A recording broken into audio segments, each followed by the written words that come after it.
Voices from the Mausoleum is brought to you by the You Run Podcast Network and yourunpodcast.com. And while we still have your attention, be sure to check out the Dewey Pod Monster podcast, available where all podcasts are downloaded. The podcast's all about consumption, beer, music, movies, TV. Nothing is off limits. They're really fun. Go check them out. And a very special thank you to our Patreon subscribers. Hey everyone, and welcome to another episode of Voices from the Mausoleum. Here with me for a special interview, we have Lucas, or LC Marino, author of many books, many books. Here to talk about his latest, Burn the Girls. Hi, should I call you Lucas, LC? What do you like to go? Oh yeah, Lucas is fine. I only use my initials because I have nonfiction written as Lucas, so to deconflict the two in the algorithms I had to choose a pen name for my fiction, so I go with my initials. Right. Yeah. Oh, and initials are always cool on a book, right? Well, that's what my buddy told me. He's like, "Hey, just use your initials. It's badass, dude. You'll be cool."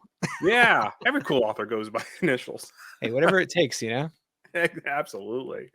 Yeah. So, is Burn the Girls available now, or are we talking pre-order? Yeah, so Burn the Girls technically launches on March 1st, and that'll be on Amazon March 1st. March 15th, it's available through Barnes & Noble and all the big distributors. If someone is so inclined to go to those places to buy their books, indie book sales, everything is essentially March 15th, unless I can get Ingram to change their dates. So depending on where you want to get the book, March 1st or 15th. And it'll be live in all formats, including I'm going to have a jacketed hardcover available, which is kind of cool. Something fun I wanted to do this time. Yeah, absolutely. It was, online ebooks, they're all great, but I love an old-fashioned bookstore, even a big chain like Barnes & Noble. We'll take it. I'll take what we can get. I'll take them. So we really won't go into spoilers territory then, because it's not out yet. So I want people to read this. I had the pleasure of having an advanced copy, so that's nice, but I don't want, I want everyone to enjoy it for themselves. So that being said, what can you tell us about Burn the Girls? Yeah, so Burn the Girls is the first novel in a series. Essentially, it's a trilogy with a novella that kind of kicked it off. So 3 novels and a novella. The novella is Bury the Child. I actually published that back in September of 23, and was in the process of writing Burn the Girls when that hit the streets. So it was kind of fun to watch people respond to this grief horror, haunted house, paranormal kind of psychological thriller, and it was writing Burn the Girls in the background, so it was kind of fun to be able to do that. But Burn the Girls is the first full novel in the series, and our main character is a really strong, independent 18-year-old young lady here in southeastern Virginia. Her name is Constance, and she, her sister, and her mother move into the Whispering House. It's the house that her Aunt Lydia and her uncle Wade had lived in, the same place where all the fun stuff happens for Bury the Child. So if you've read Bury the Child, you're like, oh, you're going into that house. That's great. And then they move into the house, and things get a little sideways. And so Constance, who is dying to grow up and get the heck out of there and go move to New York and live a life in the publishing industry and kind of make her own way. She's very independent. She ends up with this life-altering event occurring, and she is forced to kind of reconcile this unbelievable turn of events, also these really troubling and odd experiences that she's having, and also trying to grow up too fast. So it's a little bit coming of age, a whole lot of psychological horror, a bit of grief, and a whole lot of suspense. And that kind of takes us through this very dramatic and exciting kickoff to the trilogy.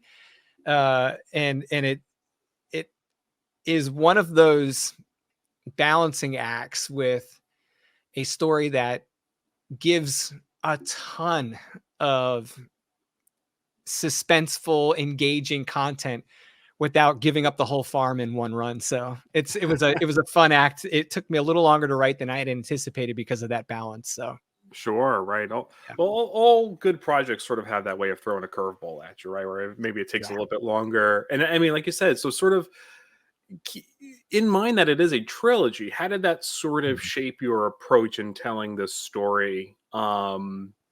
With maybe if it was scale or focus or pacing, sort of what were the different machinations that had maybe had to change? Yeah, so that's a great question because this thing looks nothing like I originally plotted. The book itself wasn't even planned the way it is until I finished Bury the Child. I was like, okay, I had this whole trilogy plotted out, like the whole thing was arced. I had everything kind of loosely pinned down, and I was sitting there going, I'm going to have to write something that explains why this is all happening. I'm going to have to write this novella, Bury the Child, and this will kick things off. So I wrote that. And by the time that was done, I said, oh my gosh, this trilogy that's supposed to follow this thing is nothing like I thought it was going to be. Actually had to reorganize some of the books, and Constance emerged, this character based off of um a few key elements of the trilogy that were Mm, coming down the pipe, and I wanted every book to stand alone and be so like intertwined with the other books, but so having the ability to stand on its own and be a very unique story. I didn't want three of the same books. So Burn yeah. Girls was like, hey, I want to write the absolute best novel I can right now with almost no concern for what's coming behind it. And once I got about 2/3 of the way through the book, I was able to honor the rest of the plot that I had already created for the second and third books. And I was going to let Burn the Girls dictate whether that was going to happen that way or not. Like I didn't want to twist this story to be something it didn't want to be. I wanted it to grow and kind of become this very natural, free flowing, high paced book. And in order to do that, you have to not fight the story. Uh, Sure. so I kept to I was kind of keeping my fingers crossed the whole time going, man, this is going to be a wild ride. I don't know if I'm going to have any more breath to do this again. And then by the time it was over, I was like, oh, I can't wait to write the next one. It's gonna be- That's a good sign for you as a writer and probably for prospective readers too. yeah. And a couple of readers that have been through the arc have been like, holy smokes, dude. Like this is exactly what you were saying you were trying to build. And I'm grateful to hear that because I Yeah. do want, I was worried that going from a novella that's like 20,000 words long to a novel that's 65,000 words long, I was worried that I didn't want it to slow down. I didn't want the story to feel slow just because it's longer. I wanted this thing to be gripping the whole way through, um, and I met the mark. So I'm happy about that. Yeah, and you should be. You should be happy. You should be proud too. Yeah, I'm pretty psyched. It took me a little longer to write it than Yeah. I had anticipated, but it was still like breakneck speed compared to a lot of novel projects. Yeah. So you mentioned the novella as well. So for potential readers who maybe are unfamiliar with the novella, should they check that out first, or can they sort of hop in on Burn the Girls and then go back if they so feel inclined? Or Yeah, I think reading Bury the Child, the novella, the prequel novella, will definitely enhance your appreciation for what happens in the house, but it's not required. You could read Burn the Girls as a standalone, and you would have all the context you need to fully embrace the story. In fact, you're probably going to get partway through it and go, "I've got to go get Bury the Child," because there's uh, obvious references to things that have happened, Mhm. people and you're going to be wondering who this Lydia lady is, and you're going to be going, I need to find out more about her, and her story is in Bury the Child. So they're designed to be standalone and to be able to read without having to have read the previous book, but I highly encourage it. Did you initially conceive the story as being a period piece? Because the '60s are fun, at least as far as I love period pieces. I love horror within a period piece context. Why the '60s? Oh my gosh, this was such a thing too. I'm so glad. It's a really intelligent question for several reasons. I did not plot this book initially to take place in the 60s. I was actually writing Bury the Child when I realized what time period it was going to be in, because Bury the Child felt like it was older than that. And my editor, my dev editor, was like, dude, when is this happening? Because this feels like late 1800s, early 1900s. And I'm like, yeah, I don't want it to be then. I want it to be a little bit more relatable um, to the current reader. I have no problem with writing in that time period, and some of my favorite books occur in the early part of the 20th century, but I wanted it to be a little bit more current, because I wanted the whole trilogy to stretch out over several decades. Yeah. So in order for that to happen, I kind of reverse engineered it. I said, well, when does book 3 have to happen? It's more modern and current. Right. So then if we go back, book 2 has to be sometime in the 80s. And then book 1, Burn the Girls, has to happen right around the 60s. And so I mapped it all out. I said, oh, this is going to be great. I get to write about 3 of my favorite time periods. And so it landed smack dab in 1966.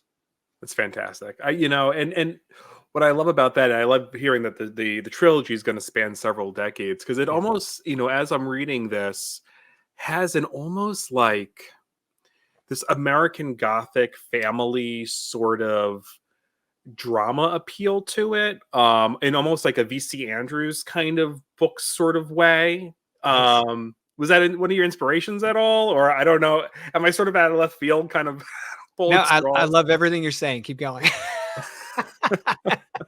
That's great. That's awesome. I was worried that with Burn the Girls, I was coming a little bit further away from my original Gothic roots.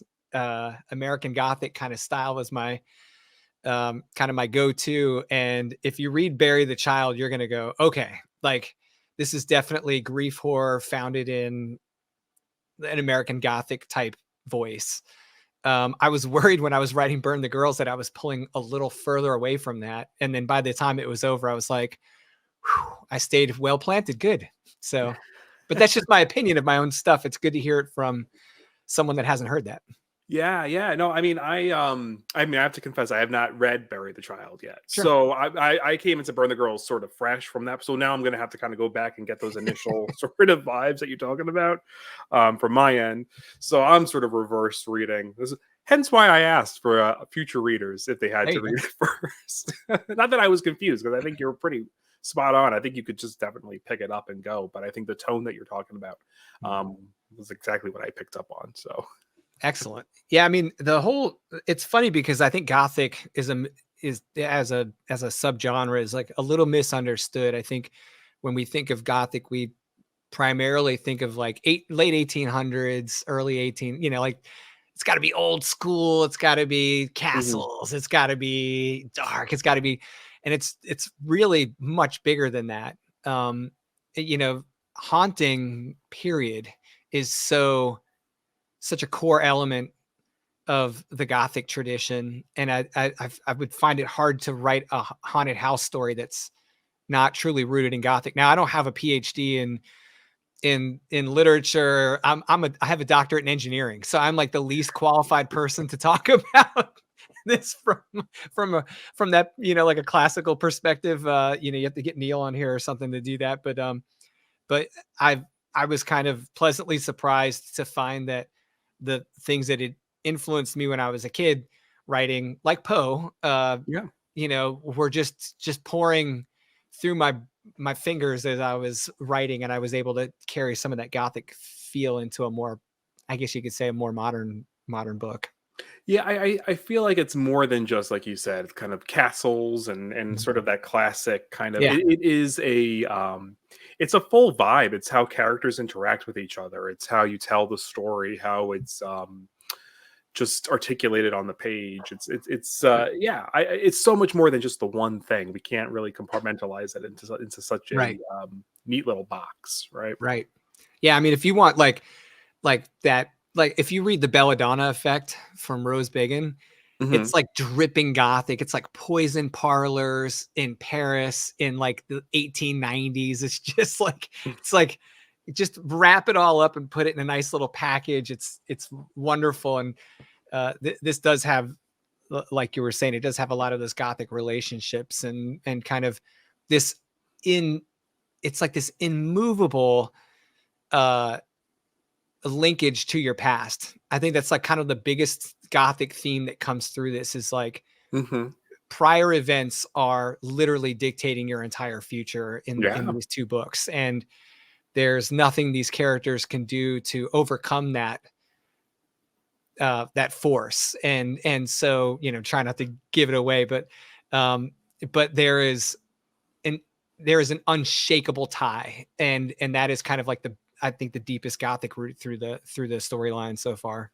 Yeah, the big theme here, I mean, legacy gets used a lot in this book, and the theme of family legacy, and that I think is a true tenet to the Gothic subgenre for sure. But like I said, I was even thinking, like, I made the comparison before of like V.C. Andrews, like Flowers in the Attic. I mean, that doesn't take place in some castle and some, you know, it's again family Gothic sort of tale with like deep rooted secrets and mysteries and the relationships, and I think that's all there. So if that's your vibe, everyone, you definitely want to check out Marino's book. Yeah, love it. So I'd love to ask questions about process, because we have a lot of, you know, authors and people who want to tackle their first book. And when you sit down to create something, to write a novel, what's your, like, where do you start? And then what's your kind of process along the way? So I have to like openly admit that I'm not a full-on plotter or a full-on pantser. I'm like a plantser. I'm like a hybrid approach. I cannot confidently write quickly if I don't have enough plotting done.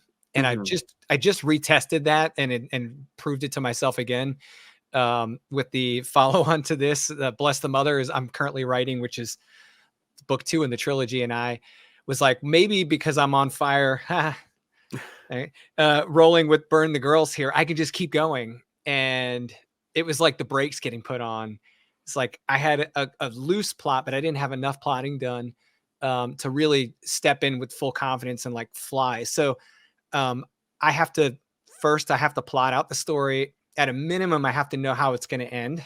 I don't have to know every detail, but I have to know what the big event is that wraps the book, because I kind of need to know where I'm driving. Sure. And I'll take up to a month to plot the storyline out at a fairly high level. I literally plot out the main event of every chapter in the book and why, you know, if there's any polarity in the story, like a plus and minus, the conflict, the consequence, and the choices of each chapter. And then I rock and roll and I let the story kind of tell itself as I'm writing. So I don't like go down to really like nitty gritty detail in the plot. I just put enough there to get me like armed and dangerous. Like, here's the main thing that's going to happen in this chapter. Let's go. And it gives me the ability to still feel free to breathe while I'm writing, but have enough guidance and direction to run kind of at breakneck speed and not be worried about jumping off a cliff or running around a corner and completely altering the story in a way that I'll later regret. Right.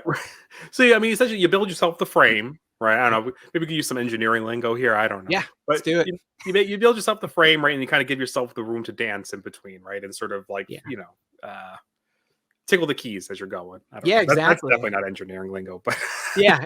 I mean, you know, it is, and to me, the longer the book, you know, novel versus novella or short story, the more involved that has to be, or more important it is to me to have that plotting done, because there's this treacherous middle ground in a novel where you get to like the midpoint, a little bit further past that, you could really start to deviate. You've got a lot of ground to cover. So for me, it's just like a safety net slash enabler to be able to plot it out and then get to writing. I also have to have like a pretty decent character profile built out for the main character and then all of their surrounding secondary characters, supporting act. Yeah, the supporting cast has to be pretty well framed out. I don't need to get to Anne Rice levels. I don't need to be like,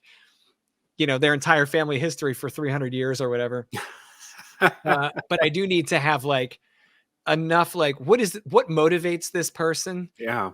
And what is it that they fear the most, and what is it that they desire the most? And if I can answer those questions for the characters, then I can make decisions for the characters once we get on the page. Without those characteristics of their personality, it's hard to determine how they're going to speak or whatever. And then once they start talking to each other, it's like the gloves are off. Like if you haven't put enough framework together at that point, they'll kind of they'll become someone.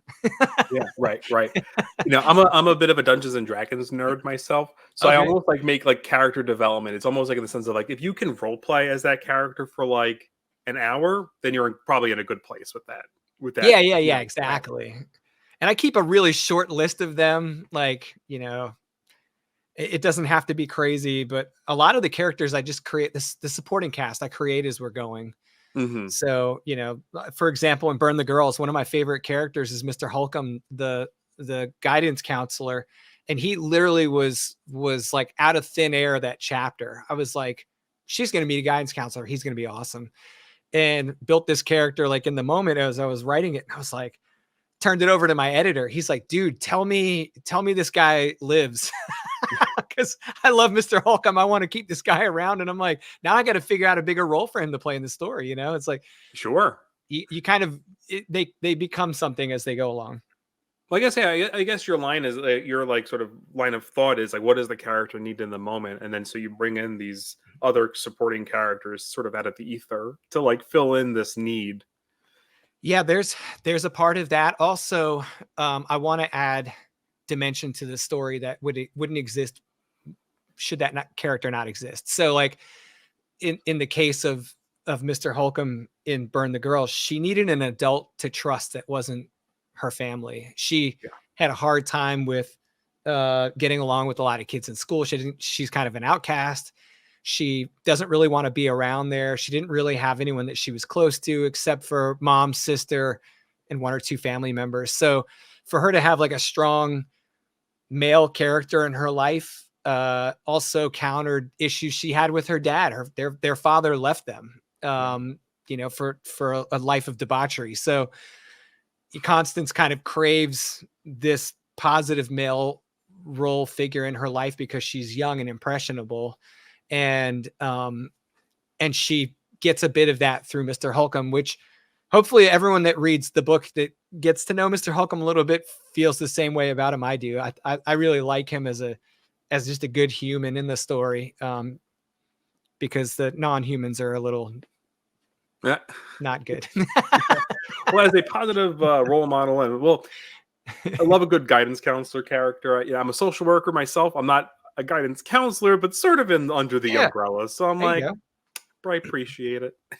Yeah. And Mr. Holcomb's awesome because he's got faults that he can kind of share with her. And, it helps her kind of see that like maybe life doesn't go exactly how you planned, but you've got to be able to adapt and make something great out of your maybe less than desirable circumstances. But I also like the fact that even strong characters like that, people that you have in your life as support, can't save you from your inevitable fate sometimes. And I think that's like one of the big themes in the book as well, is like, it can be really hard to alter the course of your life if you are being literally dragged into an area that you're so unfamiliar with that you don't necessarily know how to navigate it. But you have to make decisions in the moment to kind of make things as good as you think you can make them. And sometimes you end up sacrificing quite a bit to make things better for other people. And that's part of what Constance has to decide for herself in the book. Beautiful themes, and definitely certainly relatable themes as well. Yeah. What is your approach to crafting scares and tension? Oh, I love this. So to me, I have to really like, I don't want to say I'm hard to impress when it comes to watching or reading horror, because I'm one of those people that's really easy to please. Like I really enjoy stories, right? So like I could watch a slasher and I'm like, oh, that was great. It's entertaining. And then, but I don't write them. And then I can watch something that's just, I can read it like an egregiously extreme horror book and go, my God, that was the most brutal thing I've ever read, but I don't write that. And so when I think about what I write, I think about what really deep down gets me. I'm not necessarily afraid of those things, the gore and the violence, although it does turn me like it turns most people. You don't want to look, but you have to look, right? And there's a lot of that body horror kind of is very popular because of that. But I'm more into what's happening in your mind. I feel like psychological horror and fear of the unknown is some of the more deeply rooted, really grab you kind of stuff. So I use a lot of uncertainty to build suspense, but I do it in a way where you can see the danger, but you're not sure what's going to happen. So I think that really kind of changes the way your brain works, because it's one thing to be afraid of what you fear may happen. It's another thing to actually see it, but not be convinced that it's that you understand exactly what it's capable of. And I think that is a second layer of terrifying that really kind of helps perpetuate hauntings, right? So I think that's one of the things about writing a book about being haunted or living in a haunted environment that kind of lends itself really well to psychological thriller and horror, is because like you're somewhat convinced, but not completely, of having your finger firmly on what's happening. And it makes it pretty wild. So those types of things kind of grab me. And if it grabs me, I can write well about it. If it doesn't grab me, I'll have a hard time conveying it as deeply to readers. So I just kind of go with what I find suspenseful and intriguing. And I feel like you have to know how to balance um, events with story building in a way where you don't get too far away from events, because you'll start to lose the reader's attention. You can't just go 100 miles an hour and stop, 100 miles an hour and stop, 100 miles an hour. You have to maintain a pretty quick pace and throw the scares in there. So I kind of equate it to more like going on a terrifying drive that, you never really stop. It's like once like you when you're start like, rolling, there's no you're stop like on a light. winding cliff, the scares maybe like, maybe it's a tight road around a mountain or, Yeah, and um, your brain never stops, you no. can't get away from your thoughts. You can't get away from what's happening in your mind, whether you're in a point of stasis in your physical life or not. And I feel like Yeah. that opens up a lot of opportunity um, for kind of, I don't want to say breaking the mold of a traditional haunting story, but it kind of does when you're left to question whether what you're seeing and thinking is real or not. And oh, by the way, you're not safe no matter where you go. Yeah. It's Right. one thing to be scared of a spooky dark hallway, but when that spooky dark hallway is in your brain, it's a little different, right? Yeah. And then the things that you can't explain, when they're mildly magical, Yeah. it's almost like a moth to a flame. It's like I can be drawn by this amazing, in Bury the Child, this is one of the predominant elements of Bury the Child, the prequel novella, is that the mother who loses her daughter in the very opening chapter is a funeral. So there's no spoiler there. It's the story about a mother who loses her daughter, and she and her husband have to try and recoup after that. And it's just impossible. But immediately she starts having these experiences in the house that feel both terrifying and wonderful. Yeah. And how do you sit in that when you have to figure out whether you're in danger or not, and you almost can't see the danger whatsoever, because it's kind of a magical experience. That is an element of Bury the Child that carries a little bit into Burn the Girls, but things get twisted. And I feel like there's a way to like open up the landscape of hauntings when you go outside the walls of the house, even though the house is a huge part of it. So Yeah, absolutely. And the way you talked about like the magic reminds me of, well, both me and Angel, our favorite movies, Poltergeist.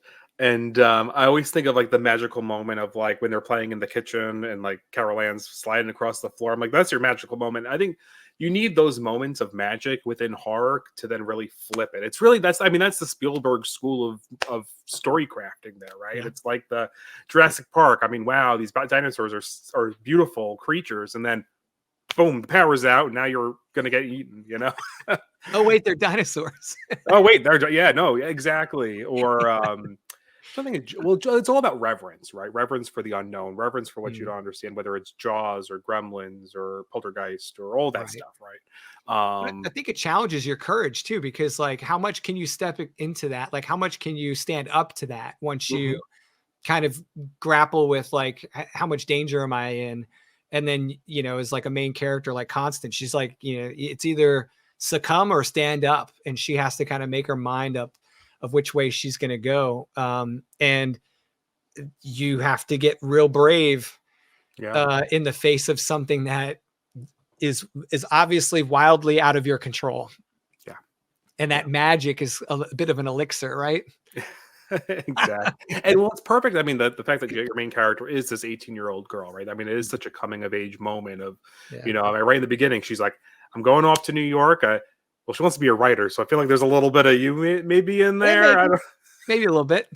Me, don't me and my oldest son, actually, I told him, I said, my oldest son is 17 Mhm. and he's got this same burning desire to just go off and do it somewhere like that. And Yeah. it's eating him up that he's having to wait. And I was the same exact way when I was his age.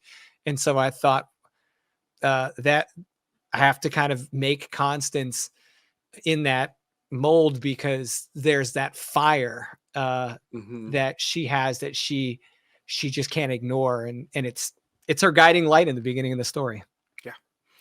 So before we wrap up, I always have a couple of questions I always love to ask.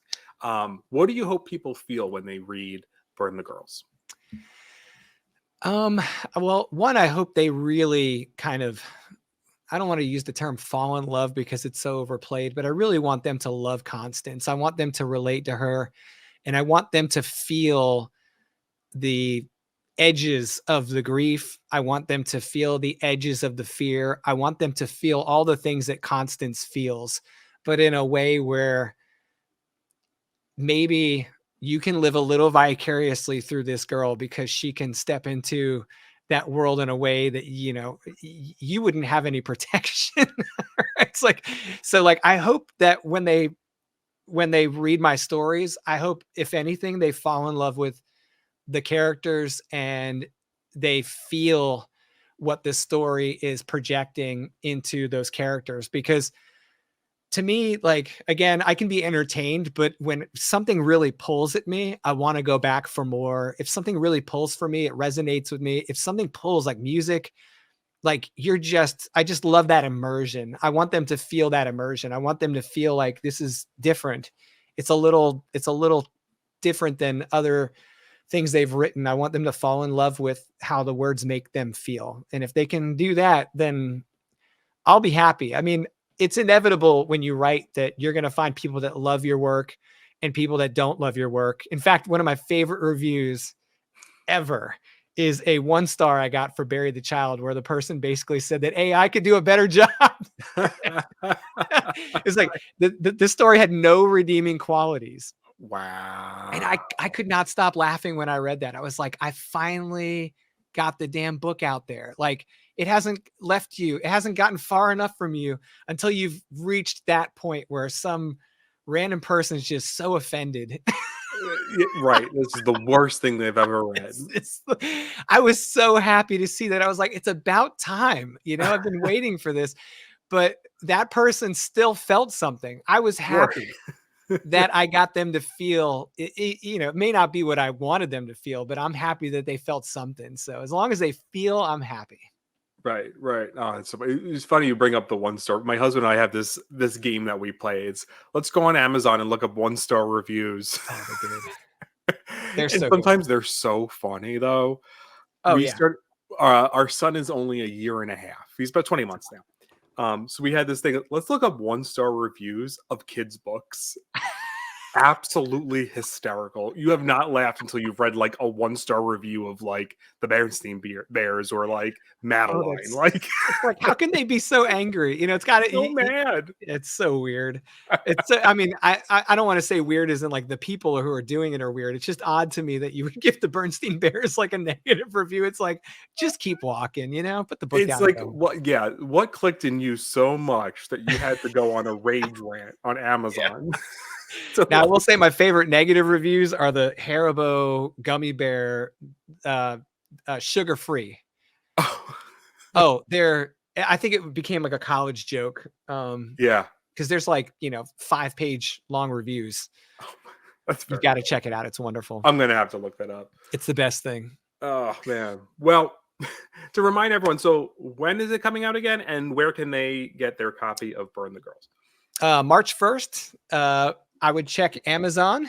It does have they have pulled the book through all the other distributors, so it is available March 1st in ebook format and paper book, and the hardcover will be out March 15th, and the audiobook will be out sometime in April because it'll take the entire month of March for the book to be produced by Erica Calvert, who did the audiobook for Bury the Child, and she was just amazing. I mean, out of like 35 auditions for Bury the Child, she stood shoulders above everyone else. And so I'm honored that she has decided to carry on the tradition and do Burn the Girls as well. So that'll be out around the audiobook will be out around April.